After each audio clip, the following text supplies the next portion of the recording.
C വളരെ ക്രിട്ടിക്കലായിട്ടുള്ള എൻവയോൺമെൻ്റാണ് നമുക്ക് ചുറ്റും. എപ്പോഴും കുറ്റപ്പെടുത്തലും കളിയാക്കലുകളും ഒക്കെ ഉണ്ടാകുന്ന സമയത്ത് നമ്മൾക്ക് രണ്ട് കാര്യം ചെയ്യാൻ പറ്റുള്ളൂ.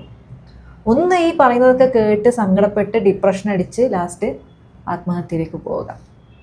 രണ്ടാമത്തെ കാര്യം എന്താ? സർവൈവ് ചെയ്യുക. എങ്ങനെയാണ് നമ്മൾ സർവൈവ് ചെയ്യുക? ഇതിനോട് മുഖം തിരിക്കുക.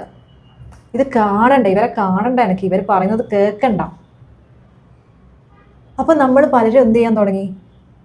ഈ കളിയാക്കുന്ന ആൾക്കാരെ കാണുമ്പോൾ മുഖം തിരിക്കാൻ തുടങ്ങി, അവർ പറയുന്നത് കേൾക്കാണ്ടിരിക്കാൻ തുടങ്ങി. നമ്മൾ അവിടെ ഒരു മതിലിട്ടു, അല്ലെങ്കിൽ നമ്മൾ ഡിസ്കണക്റ്റ് ആവാൻ തുടങ്ങി, മാനസികമായിട്ട് നമ്മൾ അകലാൻ തുടങ്ങി.